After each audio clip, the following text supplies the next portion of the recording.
अस्सलाम वालेकुम पाइसेस, मैं हारिस अज़मी प्रोफेशनल एस्ट्रोलॉजर आपकी खिदमत में हाज़िर हूँ इस हफ़्ते की एस्ट्रोलॉजिकल रिसर्चेस लेकर। बात इम्पॉर्टेंट है पाइसेस, तहे दिल से सुनिएगा। मैं ही आपको या एस्ट्रोलॉजर्स ही आपको ये बताते आए कि सैटर्न आपके 11th हाउस में है एंड 11th हाउस में वो काफ़ी प्रोडक्टिव होता है, काफ़ी सडन गेन्स देता है, अचीवमेंट्स देता है। ऐसी खबरें पिछले 2.5 साल से हम आपको सुना रहे हैं। हम लोग तो सिर्फ बयान करने वाले हैं। ये मत समझिएगा कि मैं सैटर्न को आपके 12th हाउस में ले गया, बट अल्लाह ताला की एक कानून है। उसने फल्कियात के जितने भी ऑब्जेक्ट्स हैं उन सब को एक प्लान दे रखा है। उस प्लान के मुताबिक सैटर्न इस हफ्ते 22 मार्च को आपके 12th हाउस में चला जाएगा एंड रूल्स ऑफ एस्ट्रोलॉजी के मुताबिक ये आपकी साढ़सत्ती का आगाज़ है and that is not a good news.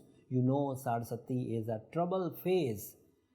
Trouble phase साढ़सत्ती का 3 सेक्टर लाइफ के ज़्यादा प्रॉब्लमेटिक करता है। एक फिज़िकल हेल्थ, दूसरा पर्सनल रिलेशंस एंड तीसरा कैरियर सेक्टर। एंड ये तीनों ही चीज़ें बेसिक हैं ज़िंदगी की। उसे रिलेशनशिप की बंदों को ज़रूरत होती ही है, इंसानों को हेल्थ की ज़रूरत, तंदुरुस्ती हज़ार नेमत है एंड कैरियर लाइफ चलती ही आपके मटेरियल रिसोर्सेज पर है। सो इन तीनों सब्जेक्ट्स में वो डिले लाएगा। साढ़सत्ती के फेज़ के आगाज़ में आपको इस साल कुछ रिलीफ है, सो परेशान होने की ज़रूरत नहीं, क्योंकि सिर्फ सैटर्न 12th हाउस में गया है और उसके तकरीबन इक्वल लेवल का प्लैनेट जुपिटर अभी भी 11वें घर में है। So that helps you in luck factor, कुछ अचीवमेंट्स देगा। लेकिन बहरहाल अगले साल जुपिटर भी उधर ही चला जाएगा तो फिर आपको ज़्यादा सिवियरिटी फेस करना पड़ेगी। इसलिए साढ़सत्ती की अवेयरनेस के लिए आपको ज़्यादा से ज़्यादा कोशिशें करनी चाहिए। कुछ वीडियो मैंने भी बनाई है सैटर्न से रिलेटेड, जो कि इसी आपकी वीकली हॉरोस्कोप की डिस्क्रिप्शन में होगी, उसको भी एक नज़र देख लीजिएगा। वैसे अगर आपका कोई दोस्त मर्द हो या खातून, बिजनेसमैन हो या फिर स्टूडेंट, हाउसवाइफ हो, या उससे भी ज़रूर पूछिए अगर वो सैजिटेरियस है तो उसे किन किन शोबों में स्ट्रगल करना पड़ी, उससे आपको अवेयरनेस आएगी। कुछ अवेयरनेस एज अ प्रोफेशनल जो हमने फीडबैक पिछले 7.5 साल में सैजिटेरियस पेशेंट से लिया, सैजिटेरियस क्लाइंट से लिया, वो भी वीडियोस में बयान कर दिया। बट एक दिलजोई के लिए बात बोलता हूँ पाइसेस, ये सारी इन्फॉर्मेशन समझाने के लिए, मालूमात देने के लिए, आगाही के लिए है, डराने के लिए नहीं है। ये बहुत आराम से रिपेयर हो जाएंगी। मैं आपको अपने एक्सपीरियंस बेस्ड रेमेडीज़ दूंगा जिसके थ्रू मैं पिछले 17 साल से इस तरह की साढ़सत्ती किसी न किसी प्लैनेट के साथ, किसी न किसी स्टार के साथ तो चल ही रही होती है। सो उसको रिपेयर करता हुआ आ रहा हूँ। सो आई होप कि आपको मेरे एक्सपीरियंसेस से एडवांटेजेस होंगे। अब अगली खबर जो टेक्निकल अंदाज की है उसको भी समझने की ज़रूरत है। जो लोग मून कैलकुलेशंस करते हैं, वैदिक एस्ट्रोलॉजी फॉलो करते हैं, उनके लिए ये वीडियो नहीं है। ये जो वेस्टर्न एस्ट्रोलॉजी फॉलो करते हैं, जिनके यहाँ कैलकुलेशन मेथड सन बेस्ड है, सन राइजिंग या असेंडेंट बेस्ड है, ये उनके लिए। एंड तीसरी खबर मुझे आपको ये देनी है कि अब अवेयरनेस इतनी ज़्यादा हो चुकी है कि इतनी मालूमात के बावजूद अगर आप साढ़सत्ती के फेज़ में फंस गए तो फिर आप सेंसिटिव भी हैं, फिर आप लेज़ी भी हैं। जबकि इसके सॉल्यूशंस मौजूद हैं, इसकी रिकवरीज मौजूद हैं, इसका एंटीडोट मौजूद है, बहुत आराम से रिकवर हो जाएगा। रेमेडीज़ मैं एंड पर दूंगा। जो दूसरी प्लस खबर है वो है सन, सूरज का आपके 2nd हाउस में आना। This is big news. ये 20 मार्च को होगा। ये इस हफ्ते की दूसरी बड़ी खबर थी। सूरज अपने 12 महीनों की रूटीन में, 1 साला रोटेशन में 2nd हाउस में एक ही दफ़ा आता है 30 दिन के लिए। और वो वहाँ की ट्यूनिंग के लिए, जब वो वहाँ ट्यून करता है, वहाँ फ्यूल देता है अल्लाह ताला के हुक्म से, तो वो मनी मेकिंग सेक्टर को आसाइश देता है, आसानी देता है, लॉन्ग लास्टिंग एग्रीमेंट्स होते हैं, बिग रिवॉर्ड्स मिलते हैं, सडन गेन्स होते हैं, जॉब का हसूल आसान हो पाता है एंड स्पेशली गवर्नमेंट से रिलेटेड जॉब्स आसानी से मिलती हैं, प्राइवेट जॉब्स भी मिलती हैं। सोर्स ऑफ इनकम इस्टेब्लिश होते हैं, न्यू कंपेन्स आप शुरू कर सकते हैं, रिस्क टेकिंग कर सकते हैं, सेल्स एंड परचेज में बढ़ चढ़ कर हिस्सा ले सकते हैं, मल्टीटास्किंग कर सकते हैं when sun is in second house, and वो 20 मार्च को होगा।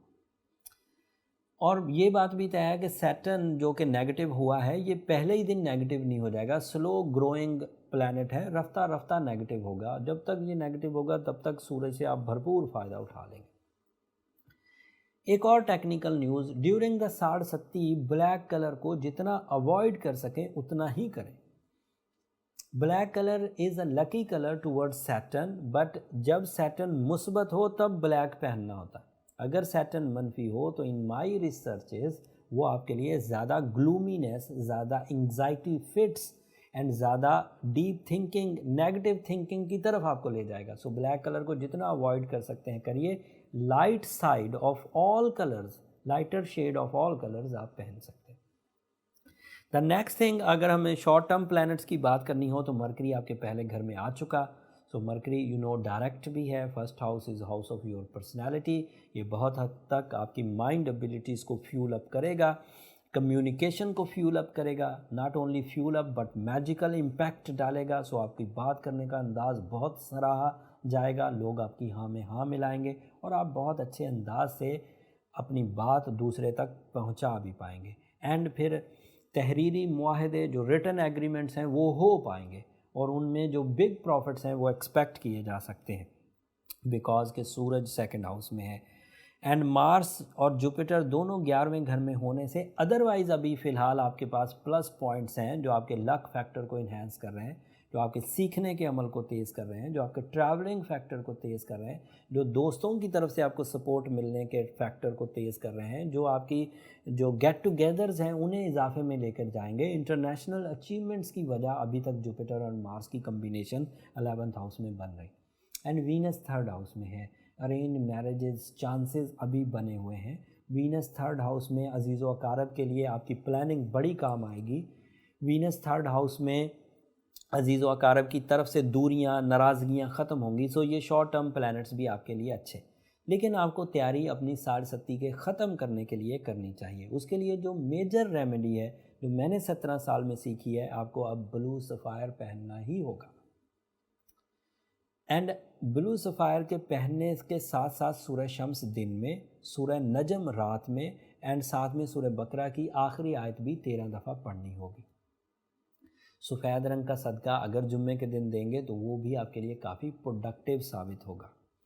इस हफ्ते मैं इतना ही बयान करता हूँ और अभी बहुत टाइम आना है जिसमें मैं साढ़ सत्ती के लेवल की चीज़ें आपको बयान करता रहूँगा। डिफरेंट जो पॉजिटिव शॉर्ट टर्म प्लैनेट्स होंगे वो भी आपको तफसीलन बयान करूँगा। अभी अगले हफ्ते शोबान का चांद होने वाला है, वो आपके लिए एक बड़ा स्पिरिचुअल इवेंट है। अगले 60 दिन आपके लिए बड़े इंपॉर्टेंट हैं। शोबान का पूरा महीना काफ़ी स्पिरिचुअल स्ट्रेंथ देगा। फिर रमज़ान को तो आप इग्नोर कर ही नहीं सकते, वो तो स्पिरिचुअल मोस्ट मंथ है।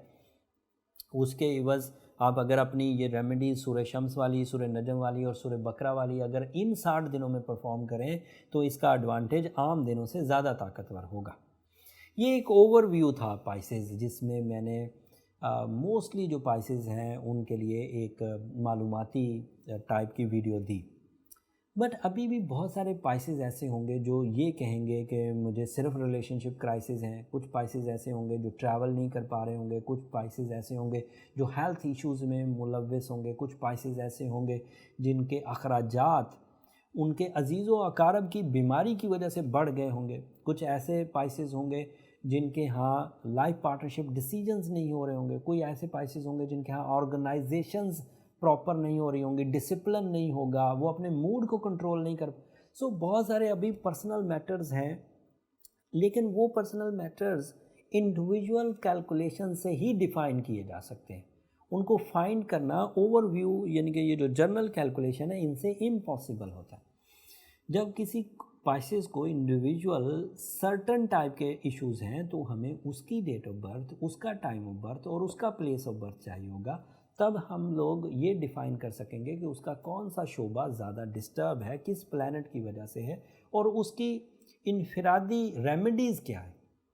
उसके लिए नंबर नीचे चलते रहते हैं, आप उन पर रब्ता करेंगे तो आप अपने पर्सनल इश्यूज़ पर खुल के बात कर पाएंगे। बट मैं हमेशा ही कहता हूँ कि वो फ्री फोरम नहीं है, वो हमारा प्रोफेशनलिज्म है। अगर आपको वो फैसिलिटी की तरफ जाना है तो यू हैव टू पे। वो नंबर पर जब आप रब्ता करेंगे तो मेथड आपको वहाँ से पता चल जाएगा। ये इन्फॉर्मेशन भी हो गई, रेमेडीज़ भी हो गई, एहतियाती तदाबीर भी मैंने बता दी, कलर भी लकी बता दिए, कुछ अफादियत इसकी मैंने या कुछ इसके जज करने के लिए मैंने एक अलग वीडियो भी बना दी, वो डिस्क्रिप्शन में उसका लिंक भी है। अब आखिर पर मेरी 2 दरख्वास्तें हमेशा की तरह पाइसेस, अगर मेरी ये कोशिशें, अगर मेरा ये दिया हुआ इल्म, अगर ये अवेयरनेस आपकी ज़िंदगी में कुछ काम आ रही है, अगर आपको फ़ील हो रहा है कि इस इंफॉर्मेशन से हमें वक्त समझने में आसानी हो रही है, या आपको फ़ील हो रहा है कि हारिस भाई की दी हुई रेमेडीज़ हमारी ज़िंदगी में कुछ बेहतरी ला रही हैं, तो उस वक्त हमें भी अपनी दुआओं में याद रखिएगा। आपकी दुआएं न सिर्फ हमारे लिए, इस दुनिया के लिए सबसे कीमती सरमाया है, बल्कि आखिरत का भी सबसे कीमती सरमाया है। अगले हफ्ते शोबान के चांद की इन्फॉर्मेशन के साथ न्यू मून इवेंट होगा और दीगर सोलर इवेंट्स भी होंगे, वो सारी तफसील अगले हफ्ते बयान करूंगा। तब तक के लिए अब इजाज़त दीजिए। जाते जाते चैनल को ज़रूर सब्सक्राइब कर लीजिएगा। आपकी सब्सक्रिप्शन से मेरी और मेरी टीम की हौसला अफजाई हो जाती है। अल्लाह ने के बाद।